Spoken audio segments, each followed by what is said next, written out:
I am not sure where I read this, but somewhere I read that when we merely conceptualize something we enjoy eating, like a bowl of ice cream, as a celebration.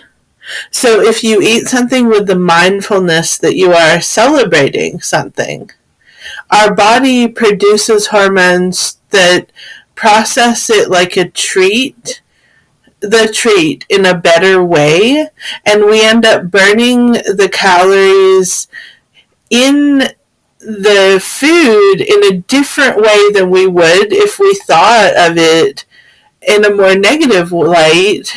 For instance, guiltily, like guilt actually makes you fat.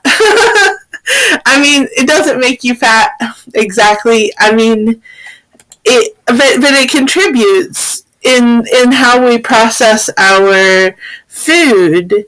If you are eating a treat, guilt can make it so that you are not as motivated, and so the hormones that are being produced, it might all be just psychological, but like if you are producing like the more positive hormones, then somehow like you end up burning the calories more. And like I wish that I could put my hand on where I read that.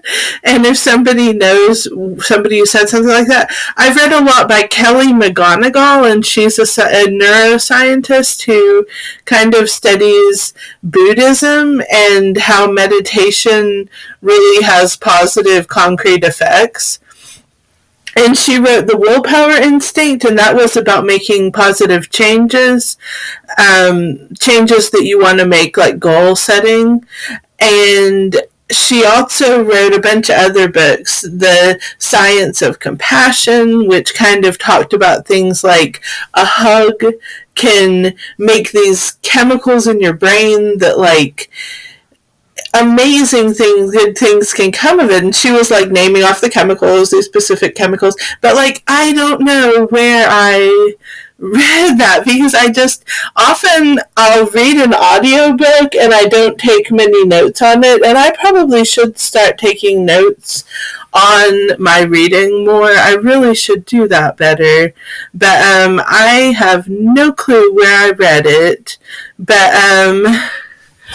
I think that it's true, because I really think it was a scientific source, like an actual neuroscientist saying it, that if we think about our food in a more positive way as a celebration, like if you are taking a treat that might be extra calories from maybe not just salads or something, but if you think about a treat that you're eating as a celebration, then it can actually change how your body processes it because of the chemicals all going on.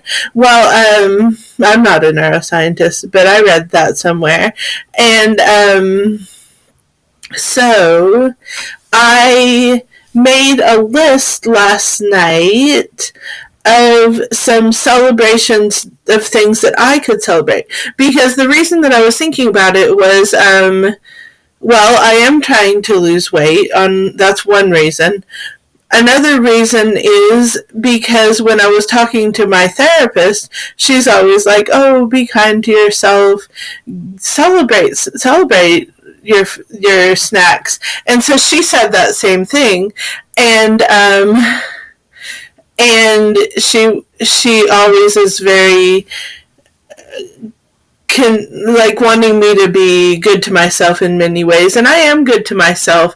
But so I made a list of some victories that I could celebrate while I was eating, and like a couple examples of them where I looked out for someone more vulnerable than myself today. So like if I go eat an ice cream, and I'm going to eat an ice cream no matter what, if I eat that ice cream with the intention and the mindfulness of, I looked out for someone more vulnerable than myself today as I'm eating it, then that can make these chemicals make it so that your body processes it differently, I think.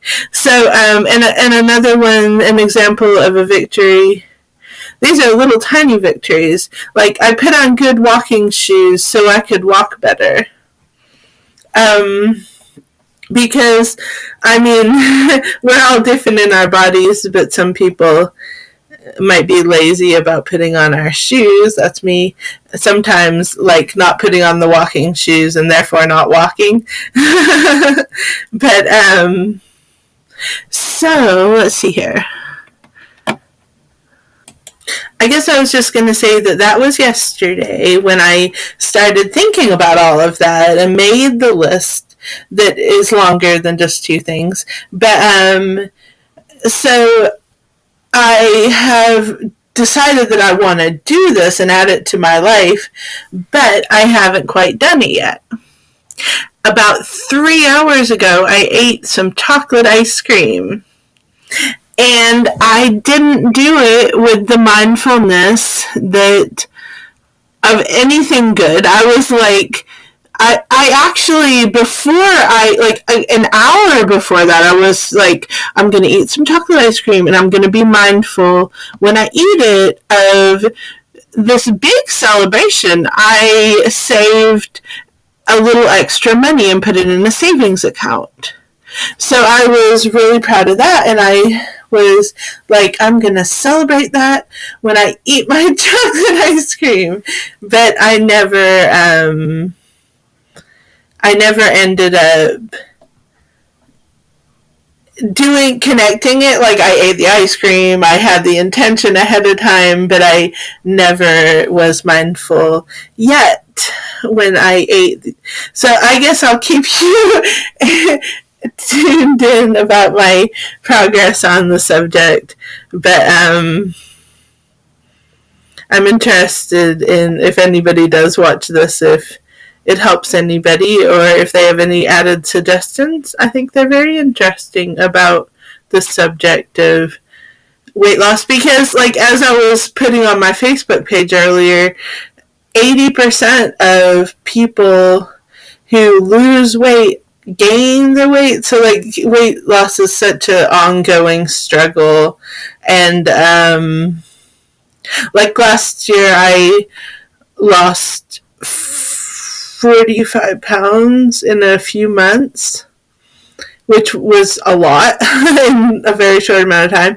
And so I was so happy about that. But I did gain back probably, let's see, somewhere in the middle there. Like, I didn't gain it all back, but I gained maybe 15 or 20 back. I think I gained 20 back. And then I started thinking, I can do it again last, a couple weeks ago. And I lost 5 pounds. So, but then I gained like 4 of them back. So my goal actually for that, my long-term goal has become, since just about a couple weeks ago, I'm like, I can be sustainable about weight loss. All that I have to do is, it's going to be ups and downs. All that I have to do is make sure that on an average that I can try to lose a pound a week. It's not always going to be a pound a week. Sometimes it might be 5 pounds. Sometimes I might gain 4 pounds. It's very up and downy with weight, but I